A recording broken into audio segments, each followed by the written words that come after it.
Dalia Ziada, first of all, it's such an honor to have you back on my show. My show looks a little different than last time we spoke, but it's so lovely to see you.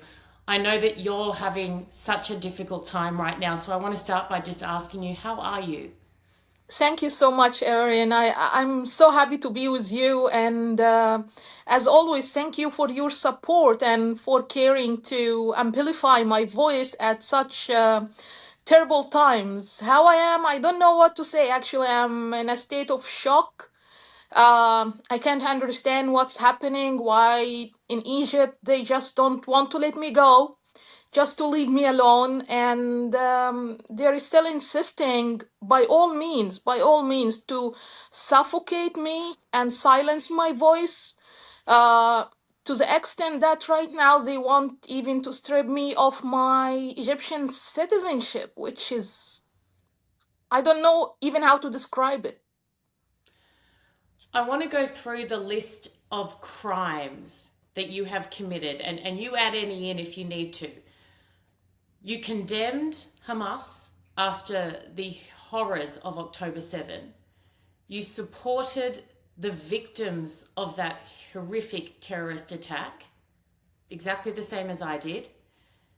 You then posted a photo showing peace in the Middle East between different religions, different backgrounds, different nationalities, saying this is what you hope for. Have I missed anything in terms of the crimes you have committed against the country of Egypt? Actually, the biggest crime perhaps I committed, unfortunately, again, it's not only the country of Egypt, but also Arabs and maybe the majority of the Muslims who think that we should not be in any good relationship with Israel or the Jewish people, is that I believe that Israel is not our enemy. And our real enemy are the radical Islamist organizations, ranging from the Iran sponsored militia up to Hamas, the Islamic Jihad, and all these other groups that are hiding under the banner of fighting against Israel or the Jews, while actually they are also not only fighting against Israel or the Jews, they are also hurting Arabs and Muslims and everyone on earth. So I believe these are my enemies, and this could be actually added to the list of crimes that I'm now being punished for. Like, imagine it has been 17 months now since I had to leave Egypt following the October 7 attack. I had to run for my life then. I have not seen my family all this time. I can only communicate with them, I mean, online, and they're scared most of the time. They are falling under terrible social shaming. And despite all, and I'm alone here, and I'm like, my life literally turned upside down. And despite all of that, Egypt just don't want to let me go. Just don't want to let me try to stand on my feet again. I cannot understand why they see me so much as a threat. Is just saying that I want peace is a threat. We are really living in a at a very, very strange time right now, Irene. Like, people like you and I who are calling for peace, advocating for peace, are being shamed and accused of things and being attacked, while those who are practicing horrible crimes like hate and anti-Semitism in broad daylight are just celebrated as good people, and they have supporters and they have people cheering for them. It's terrible.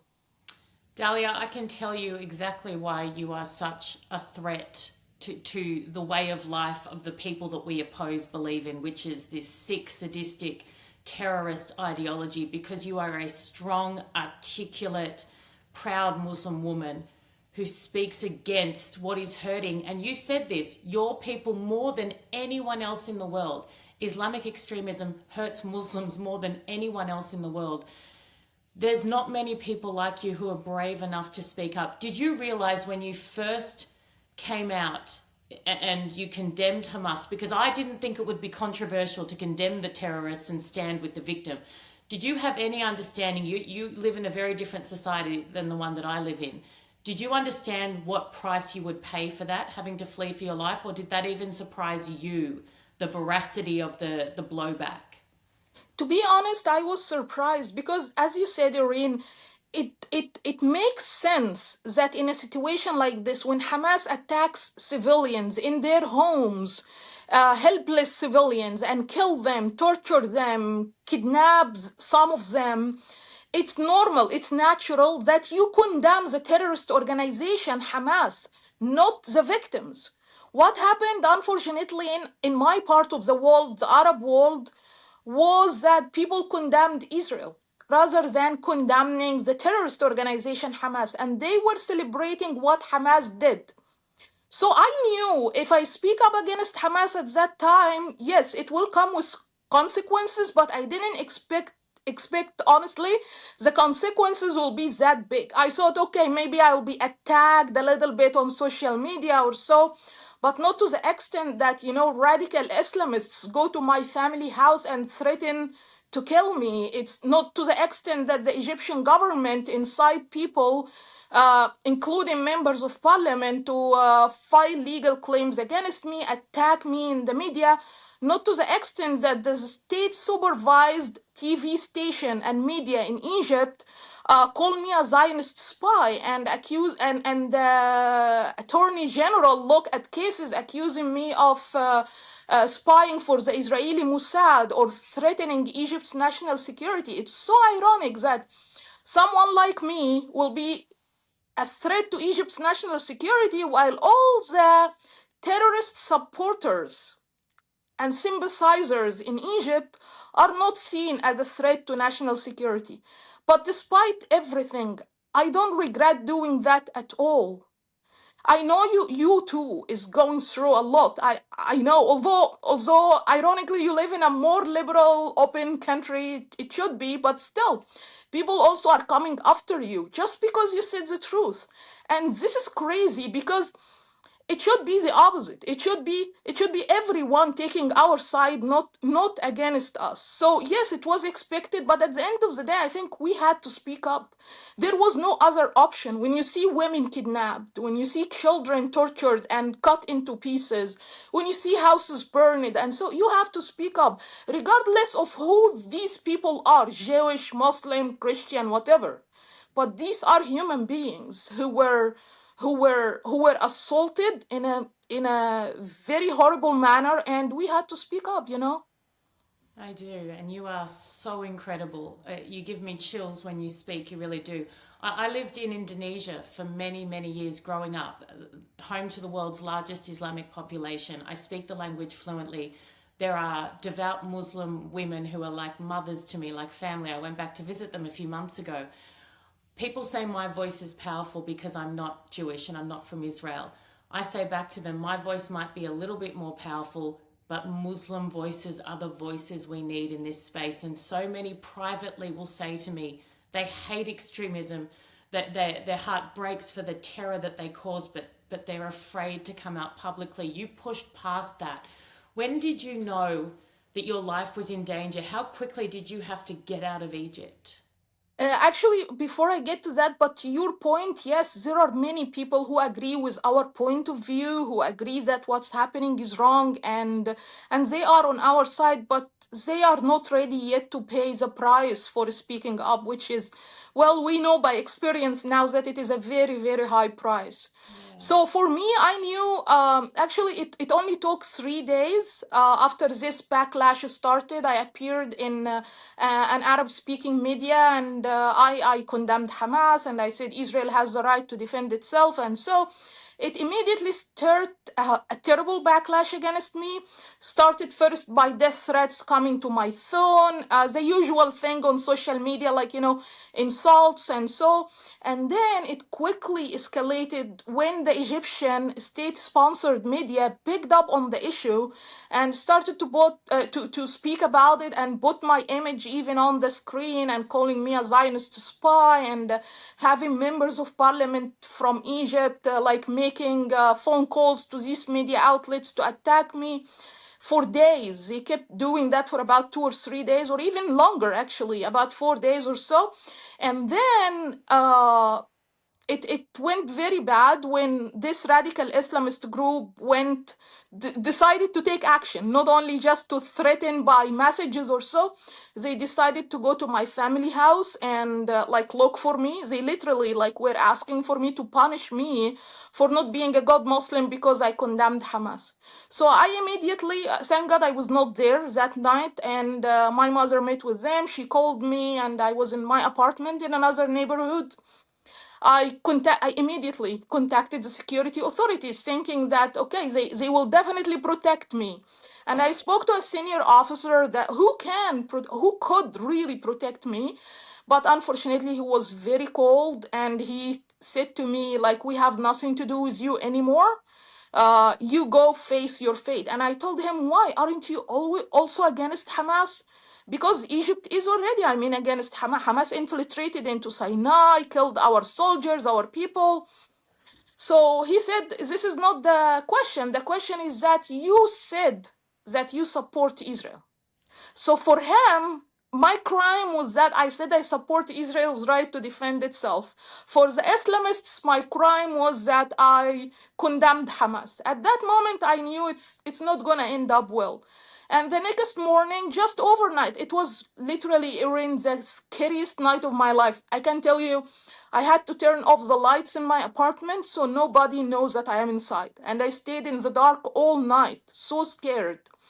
Then the next morning, I woke up to the news that 4 legal claims were filed against me at the Attorney General's office, accusing me of all sorts of things, like threatening Egypt's national security, inciting the IDF on committing war crimes in Gaza, committing high treason, and the funniest of all, spying for the Israeli Mossad, like a very public spy, you know. So at that Do you time, know anyone in the Israeli Mossad? no, of course not. How can I know that? How can I know? Exactly. Like also these are crazy accusations. Like me as like, look at me. Can I be a threat to the Egyptian national security? Would the IDF like listen to me? Is the IDF taking their orders from me? So I'm inciting them to commit war crime. It's nonsense. It's nonsense. So at that moment, I knew I had to leave very quickly. I was very, very, very lucky that I had great friends because of my work on Muslim-Jewish dialogue and Arab-Israeli dialogue for so long from before. They came together from different places in the world, by the way, from Israel, from the United States, from Canada. They just came together and they made a team that was miraculously able to get me out of Egypt in 5 hours. Wow. Before anything bad happens to me. And thank God, I'm still alive, still fighting the fight, and hopefully I will remain so for a while. I still believe I still have a lot to do and a lot to give, and the fight is still going on, even here in the United States, unfortunately. Tell me about the citizenship finally. How does that feel to you? Because if I'd had to flee for my life from my country, Yeah. I don't know if I'd feel that fond of my country anymore or the people that ran it. It must be very conflicting for you. What does it mean to you if they take your citizenship? And are you fighting this, or are you saying, do it, I don't care? No, of course I care. Of course I care. You know, Erin, I studied in the United States, and I worked in the United States also with an organization here for about 7 years or so. I had every opportunity in my life before to leave Egypt and just live happy in any other country, including in the US. But I've always, always chosen Egypt. I've always, always chosen to go back and live there because I really loved Egypt. And I don't know what to say, but you know, being an Egyptian was the only thing I am sure about in all the dimensions of my identity, to be honest. Like, all the other dimensions of my identity may be under doubt for me, like, you know, they need to be verified in different ways, except being an Egyptian. It was just the only thing I'm sure about. Now they are trying to strip me of the thing I embraced my whole life as my identity. And this is not fair. This is not fair. And for what? I'm not a terrorist. I'm not a criminal. I did not do anything wrong. Why they want to do this to me? Just to silence me, just to stop me from speaking up the truth, just to discredit me, maybe. It's not fair. It's not fair. And I want to say to the Egyptian government, if they do this, if they take the decision, if the Prime Minister of Egypt listens to these requests and makes the decision of stripping me of my citizenship, it will be Egypt's loss, not my loss.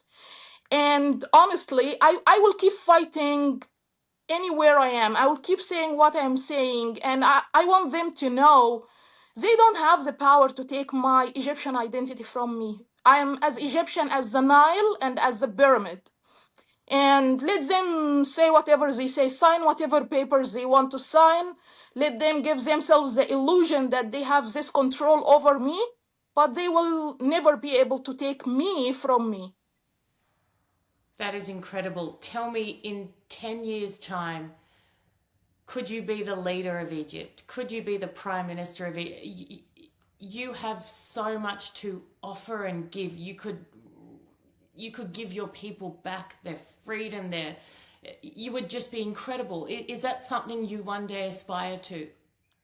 I actually thank you, Erin, first of all. But if it is something that I know will serve my cause of making my country, Egypt, and making our region, the Middle East, a better place, I would love to do it, of course, one day. For me, it's all about doing good for this world, doing good for the life we're living in. Unfortunately, it's in the mindset of most Muslims is that this life is useless and we have to work for the afterlife.